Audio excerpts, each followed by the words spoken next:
All right, so thank you all for coming. This is indeed a very special moment because I met Rafail a long time ago. He was taking my class as a sophomore. And then that was a classical mechanics course, right? And I know him since then, right? Second year of the university, and you can imagine, right? It's one of these pleasures, right? Unique pleasures of this line of work to see somebody grow so much, right? I don't mean physically, I mean intellectually, right? From a second year undergraduate student to a finished scientist. I won't say anything else other than it's really my pleasure and privilege to have bright students like Rafail. So Rafail today will defend his PhD thesis entitled Estimating the Magnetic Field Strength in the Interstellar Medium. This is a PhD examination. The presentation, Rafail's talk, is open to the public. And at the end, the public can ask questions. But after this first session, I will ask the public to leave the room so that the actual examination committee can start with their questions in the end. Okay. So without further ado, Rafail.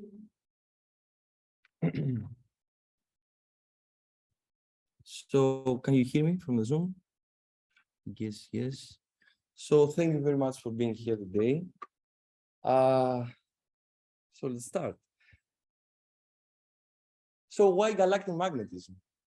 First of all, because it's everywhere. Second, because if you consider the energies of the different components in the interstellar medium, the magnetic field is roughly as important player as anything else. And so it cannot be ignored. So if we want to study this energy balance detail in any reasonable detail, we need high precision estimates of the magnetic field strength. Point at hand, in star formation, there is a raging debate about how dominant a player the magnetic field is. If magnetic forces are larger than gravitational forces, then clouds are magnetically supported and cannot collapse. And quantitatively, this is expressed with this ratio, the mass flux ratio, which is the ratio between the gravitational mass over the magnetic flux. So in this figure here, I'm showing you the mass flux ratio versus column density for different clouds in the interstellar medium. The blue part of the figure corresponds to clouds which are magnetically supported, and these clouds cannot collapse. While the green part of the figure corresponds to clouds which are not magnetically supported, and so they are collapsing. But as you can see, the majority of the points are close to this boundary, close to this critical value for collapse.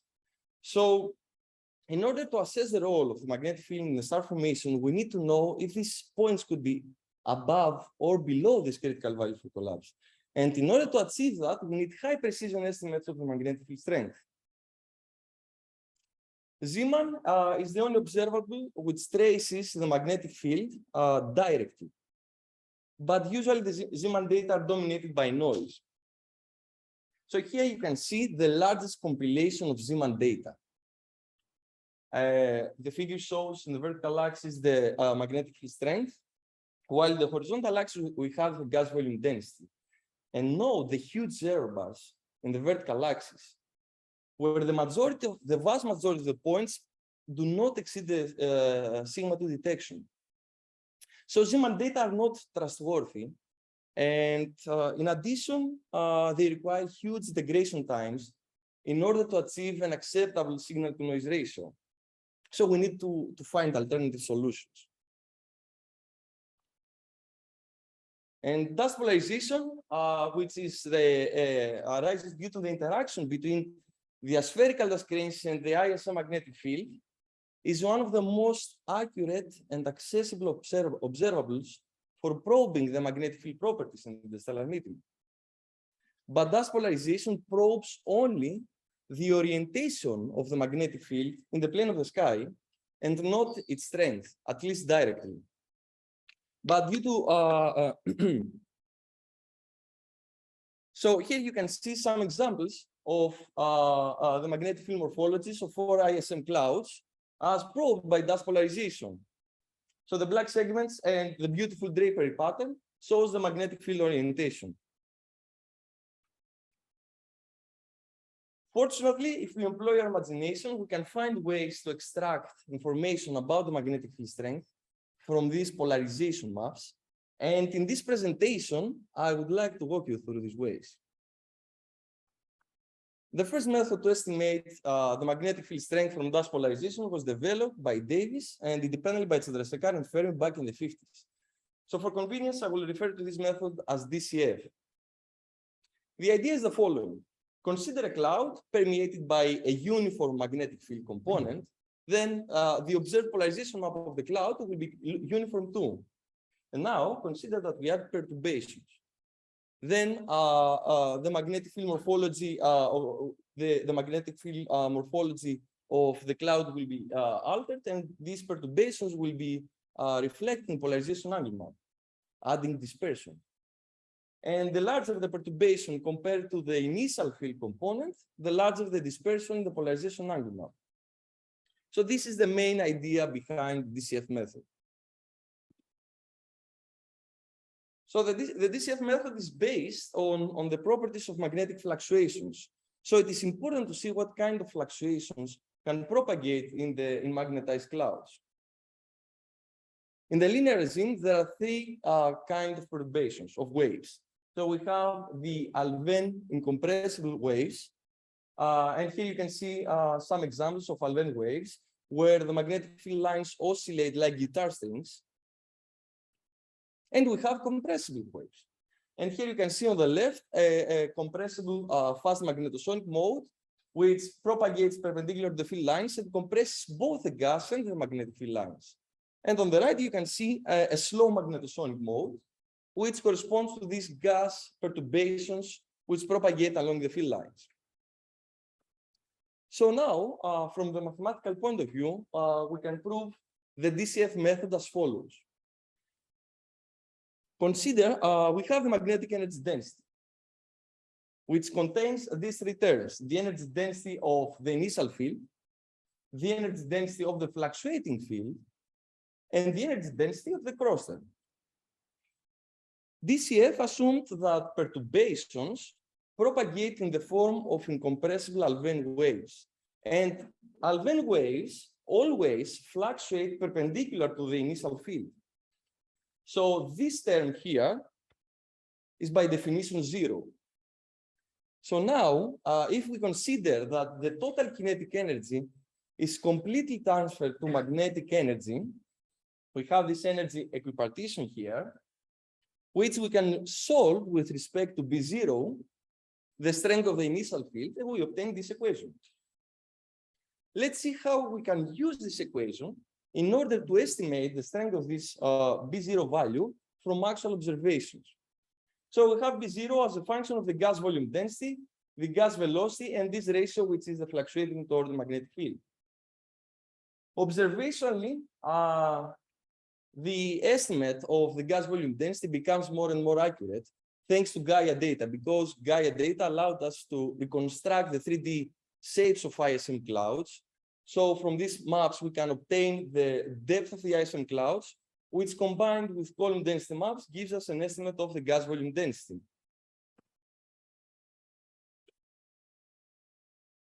And now let's focus on this term, the gas velocity.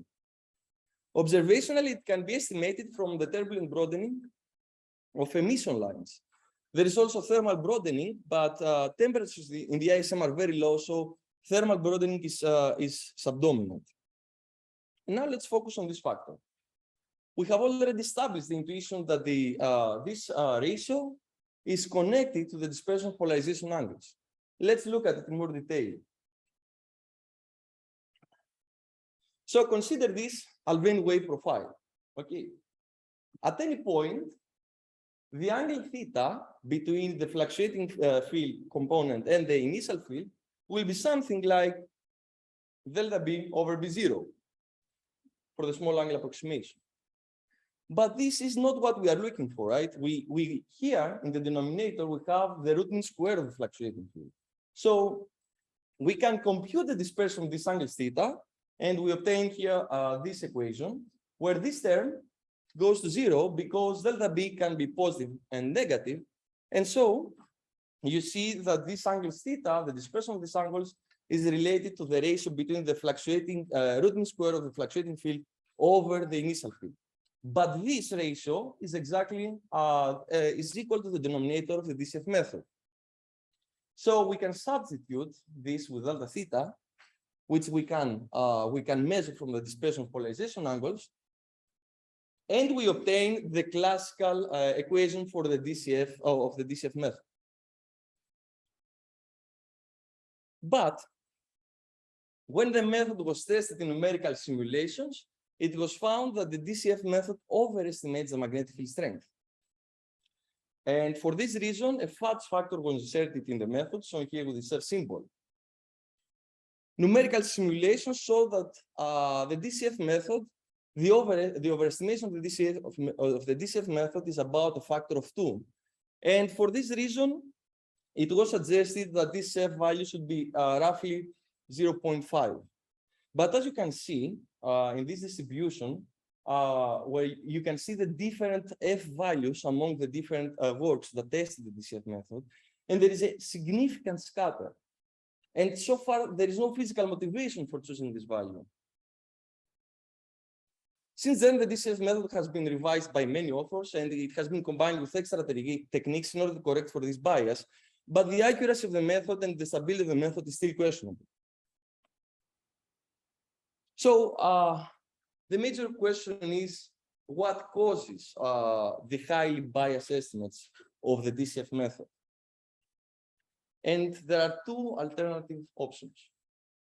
It could be projection effects, or it could be lack of energy balance, which is essential for the method. So let's explore the projection effects. The polarization angle is an average of the magnetic field fluctuations along the line of sight, the plane of the sky magnetic fluctuation. So if we consider that the averaging takes place into independent regions, where each region has a different magnetic field orientation, then the observed polarization angle would probe the average magnetic field orientation of these independent regions. And due to the central limit theorem, the more regions there are along the line of sight, the lower the mean value, the mean polarization angle would be. And if you have small values, then you derive smaller dispersions. And since the dispersion is in the denominator of the DCF method, you bias the magnetic field strength. But it was neglected that clouds do not have uniform density. And note that the polarization averaging is weighted by the density.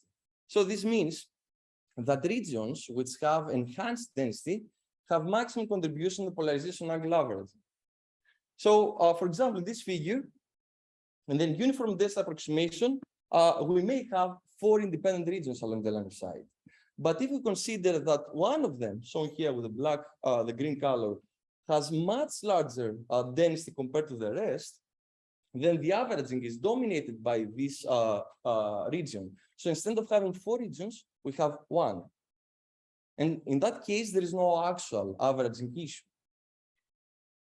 And we should expect such case in the stellar medium. And this shows that, you know, this averaging effect is not as prominent when turbulence is compressible.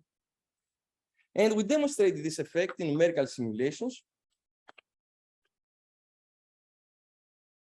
So we produced a polarization angle distribution of 3 simulated clouds with the same Alfvén Mach number, or equally the same fluctuating toward magnetic field ratio, but different sonic Mach numbers, or equally different density contrast. So the sonic Mach numbers are shown here. low Mach numbers, and here is the highest Mach number. So the red distributions here correspond to the polarization angle distribution constructed when we assume that the density is uniform. And as you can see, the red distributions become narrower as the sonic Mach number increases. And the reason is that more independent regions develop within the clouds. But when we construct the polarization angle distribution and consider the density contrast, consider the density weights, we find something different. The density weighted distributions are shown with the black distributions there. And you can see that the black distributions become wider as the sonic Mach number increases. And the reason is that more and more compressions develop. So at high sonic Mach numbers, you may get more independent regions, as you have already seen by the red distribution, but you end up having fewer independent regions due to the larger and larger compressions that develop. So this means that projection effects may not be as important as originally thought. So let's focus on the other option, about the energy balance. We did a thorough search in the literature in order to find simulation works where they test the energy equipartition employed by DCF. And here's what we found. If we go 20 years back, Hayes et al. Explicitly say that they find no energy equipartition as employed by DCF. And they further report that they do not know if this is due to numerical issues or some physics is there. And 20 years after that paper, in a more recent paper, Lim et al. Found something similar. So here in these plots, you can see these profiles correspond to the gas, to the turbulent kinetic energy, while these profiles with B0 correspond to the magnetic energy. And what you see is that there is 2 orders of magnitude difference, while in the DCF method, we assume that these these energy terms are comparable. And actually, you see that the kinetic energy is much larger than magnetic energy, which is consistent with the fact that the DCF method produces highly biased estimates. So we identified the problem. It is the problem is in the energy equipartition assumed by in the DCF method. So the question is, why is there more kinetic than magnetic energy? Spoiler alert, it is the compressible modes. Because DCF method has neglected the compressible modes. And it's well established nowadays that the ISM is highly compressible. And compressible modes carry both kinetic and magnetic energy. So omitting the compressible modes is a bad thing when you want to apply these methods in the ISM. So there are the following questions. Can we take into account the compressible modes in the energy equipartition? And how much this would affect our magnetic field strength estimates? So these questions, I'm going to answer these questions in the following slides.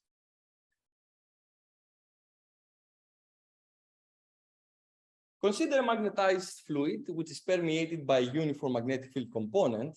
Then the initial Lagrangian of the fluid would be L0, B0 squared over 8 pi. And then let's add some perturbations.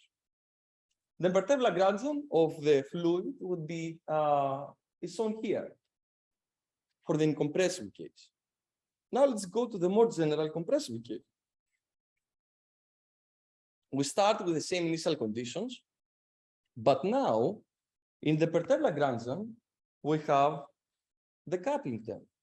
This is the B0 dot delta B term, which is by definition 0 for the incompressible case, but not 0 for the compressible case. And when the strength of the initial field is larger than the perturbations, this coupling term, this term will be is of first order and dominates over the second order term. So we can simplify the Bernoulli Lagrange into this form for the compressible case. So our proposal is that the coupling term dominates, is a dominant magnetic energy term because it is of first order. So from these two Lagrangians, we can obtain this the following energy equipartition relations. So here we have the equipartition for the incompressible fluctuations, while on the right you see the equipartition for the compressible fluctuations. We can solve both equations with respect to B0, and here's what we obtain. So in the incompressible case, you see that the ratio in the parentheses includes the perpendicular fluctuations, while in the parentheses here for the compressible case, we have parallel fluctuations. We have already seen that we can constrain the perpendicular fluctuations from the dispersion of polarization angles. But here we need to use parallel fluctuations. So the question is, can we use the dispersion of polarization angles in order to probe parallel fluctuations? Or equally, do parallel and perpendicular fluctuations have equal spreads in compressible turbulence? The answer is yes. So here we have plotted the ratio between the perpendicular fluctuations over parallel fluctuations as a function of the Alfvénic Mach number from simulations, numerical simulations. And we find that deviations about this ratio are always smaller than a factor of 2. So now we can substitute the ratios in the parentheses here with the dispersion of polarization angles, and we derive this equation. So we have the classical DCF on the left, and the new equation that we obtained for compressible fluctuations. But one may argue the following. In observations, we average the magnetic field over large scales. And in that case, delta B can be positive or negative, and the coupling term goes to 0. So if this goes to 0, then we go back to the classical DCF equation, which implies that the DCF equation is applicable for both incompressible and compressible turbulence.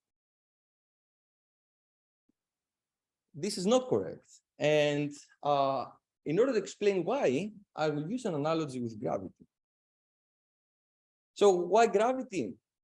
Because the Lagrangian of a body with mass m oscillating under the influence of a gravitational potential is equivalent to the Lagrangian of compressible and strongly magnetized turbulence.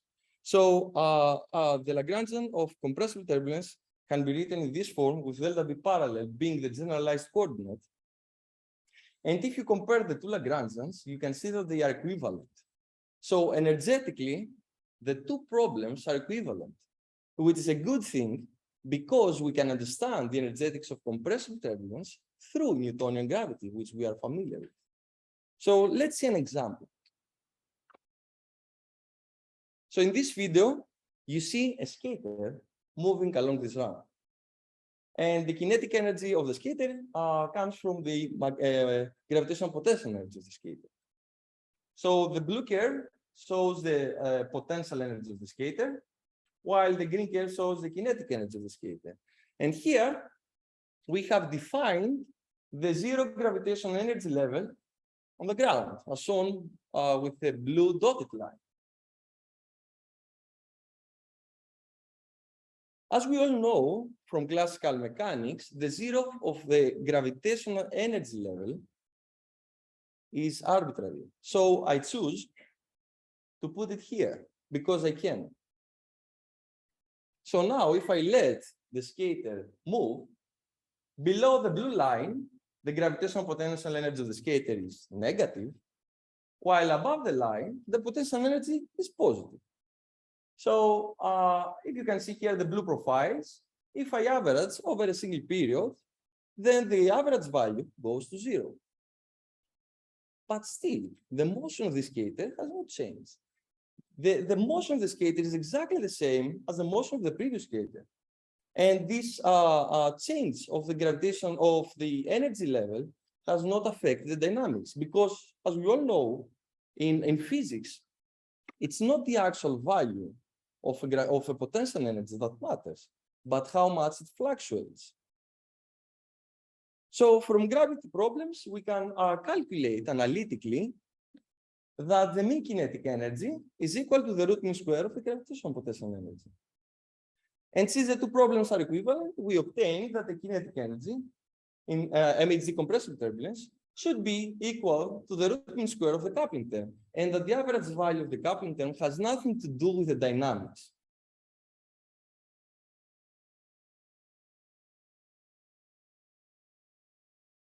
But this is only an analogy. The real challenge is to calculate the energetics of compressible and magnetized turbulence from first principles, analytically. And we took that challenge. So here is what we did. In turbulent simulations, there are coherent structures along the magnetic field lines. So here in this figure, on the slice on the left panel, you can see a slice of magnetic fluctuations from a 3D simulation box of fully developed turbulence. The magnetic field is pointing towards us, so this is a face-on view. Black, red regions correspond to regions where the magnetic field is enhanced, while blue and white colors correspond to regions where the magnetic field has been decreased. And you can see these coherent circular structures, which are actually 3D cylinders. And on the right, you can see an edge-on view of these coherent structures. The magnetic field here is pointing towards the vertical lines. So motivated by the presence of coherent structures, we studied the dynamics of coherent flux tube segments, or fluid parcels, as I will call them. So consider this fluid parcel with radius r and height z. We also consider the presence of a background, which is shown as a transparent cylinder. You can see it. And we consider that the background acts as a boundary condition for the fluid parcel. So from the flux freezing theorem, the Alfvénic theorem, we know that if we perturb the magnetic field lines, then the fluid parcel will follow that motion, as shown here. So effectively, this means that magnetic field lines oscillate as a dynamical coherent structure. And from the Alfvénic theory, so the fluid parcel has 3 degrees of freedom. It can oscillate along the field lines, perpendicular to the field lines, or it can rotate. So from the Alfvénic theorem, we can connect each velocity component with magnetic fluctuations, as shown here in these equations.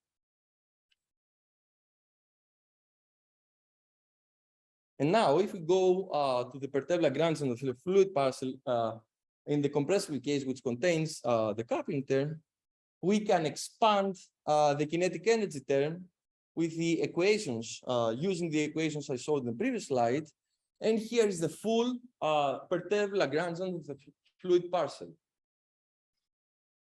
But this problem is highly nonlinear, and we cannot solve it analytically. Fortunately, we can make some reasonable approximations about strongly magnetized turbulence and simplify. So in subalfvénic turbulence, the strength of the initial magnetic field is much larger than the strength of the perturbations. So this means that magnetic tension forces are much larger than magnetic pressure forces. And the large magnetic tension forces rapidly suppress any bending or twisting of the magnetic field lines. As a matter of fact, here you can see a 3D figure of a turbulence simulation box of fully developed turbulence. The red lines here correspond to the velocity stream lines, while the blue lines correspond to the magnetic field lines. And you can see how straight the magnetic lines are due to the large tension forces. So in strongly magnetized turbulence, we can neglect the torsional terms in the Lagrangian. And we can also neglect this term, which is a higher order correction. But now, the Lagrangian has been significantly simplified, and now we can obtain analytical solutions. So this is Lagrangian inseparable and can be split into perpendicular and parallel components, and can be expressed with parallel and perpendicular magnetic fluctuations at generalized coordinates. So we solved analytically the Euler-Lagrange equation for each generalized coordinate, and we calculated analytically the energy contribution of each Lagrangian term. So I will refer to this kinetic for the mean kinetic energy of the fluid parcel. The energy stored in the coupling potential is E coupling, and I will refer to the energy stored in the harmonic potential as E harmonic. From the ergodic theorem, the time average energetics are equal to the spatial average energetics. And this intuitively means that within a cloud, there exist all possible oscillation phases of a single fluid parcel. So we calculated the time average energetics of a single fluid parcel, and due to ergodicity, we can compare these energy terms with the volume average energetics of a single fluid at a given time. So let's see the comparison between the analytical relations and the numerical data.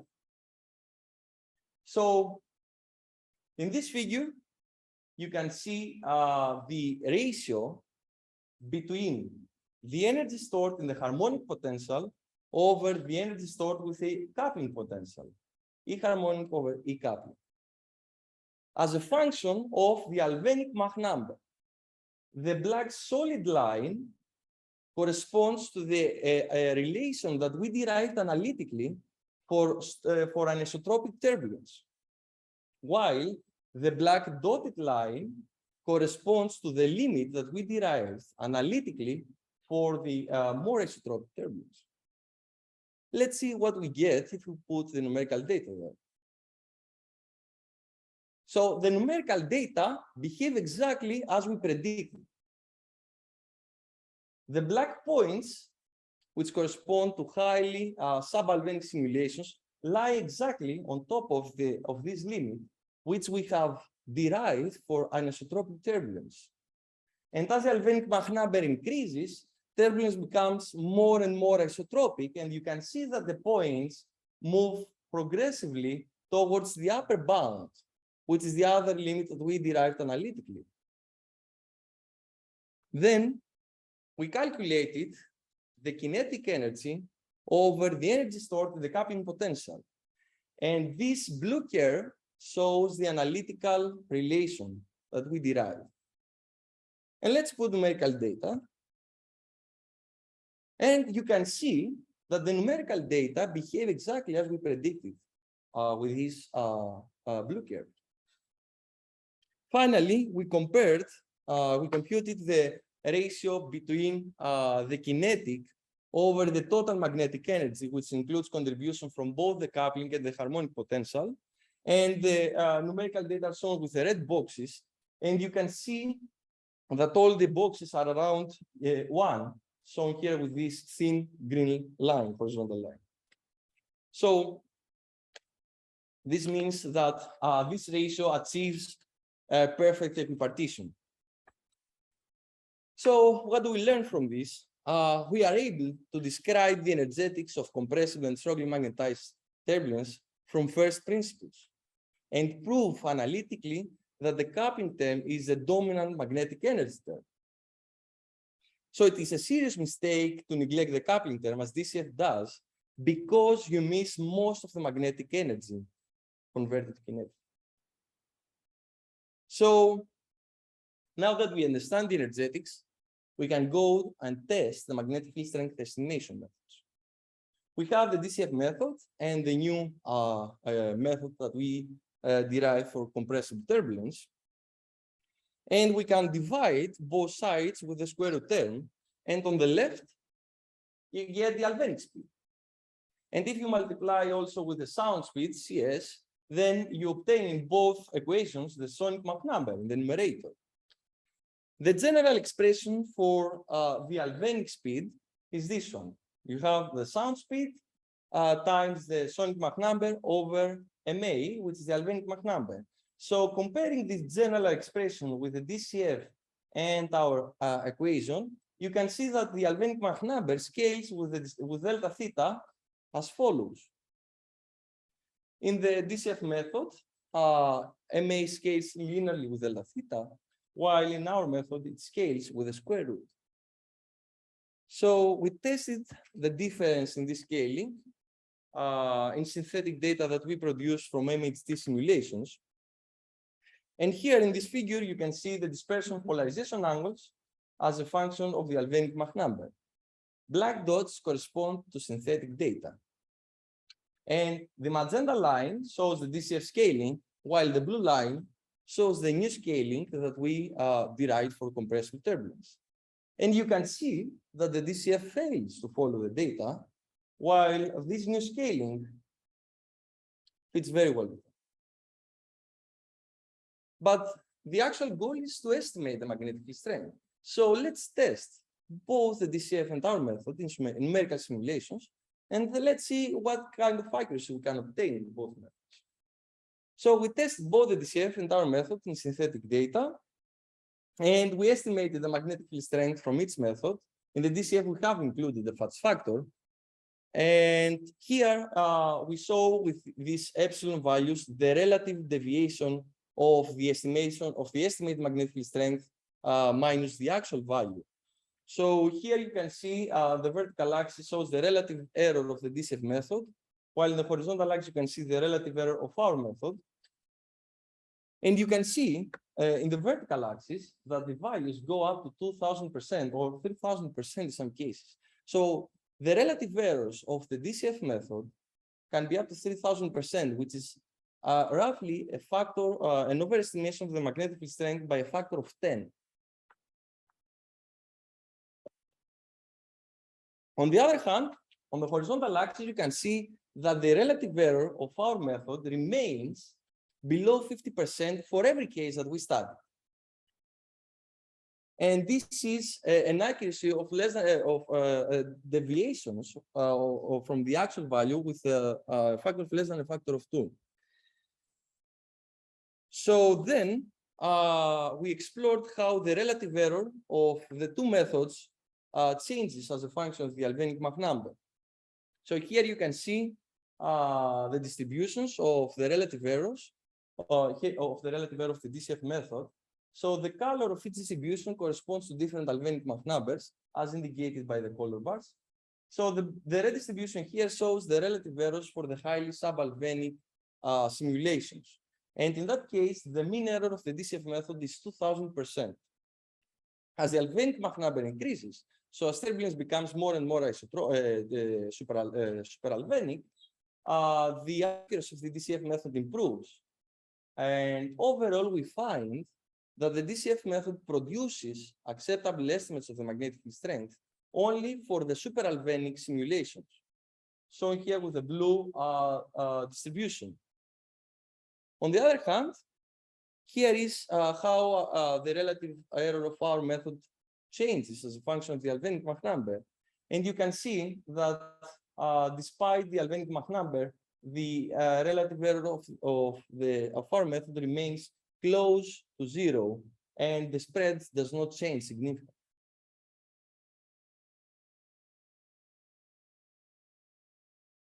So all the results so far are based on numerical simulations.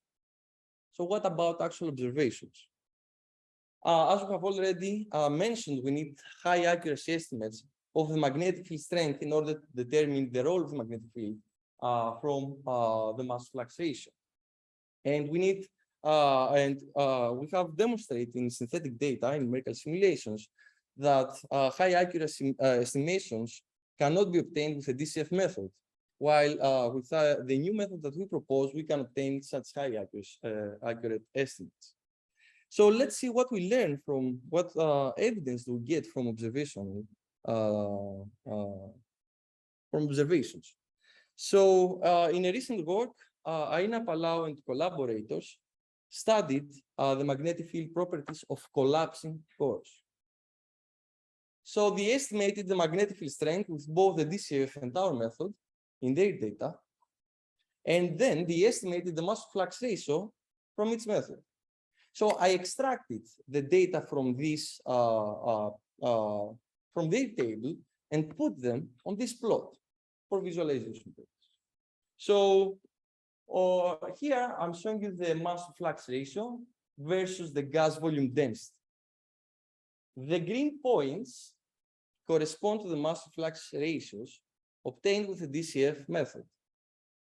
And the green interval shows the 1 sigma deviation of these measurements. So this horizontal black line corresponds to the critical value for collapse. So points which are above this line are collapsing, are not magnetically supported, while points which are below the line are magnetically supported and cannot collapse.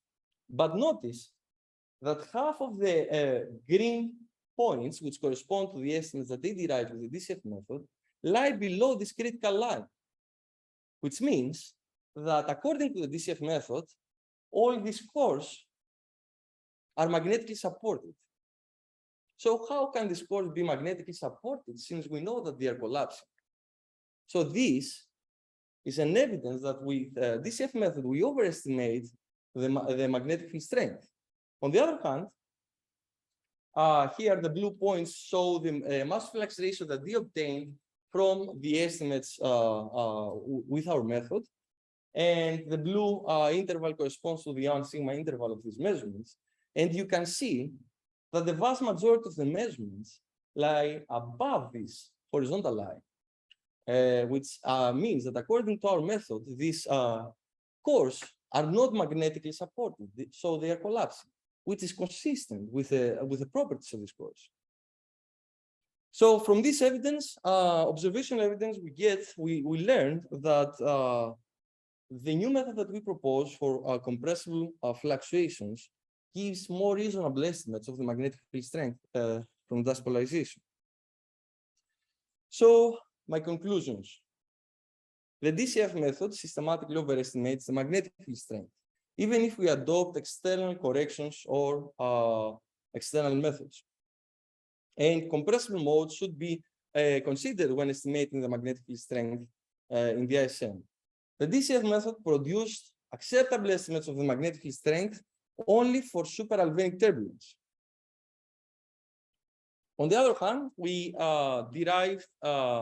proposed and derived a new energy equipartition relation, which applies for compressible and subalbenic strongly magnetized turbulence. We obtained a new scaling relation, which connects the albenic Mach number with the dispersive polarization angles.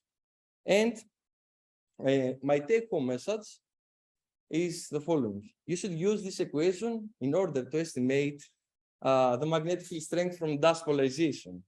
So before I finish, I would like to thank all these people for their collaboration all these years. And of course, my supervisor and my family and friends and relatives and all of you for being here today. So thank you very much.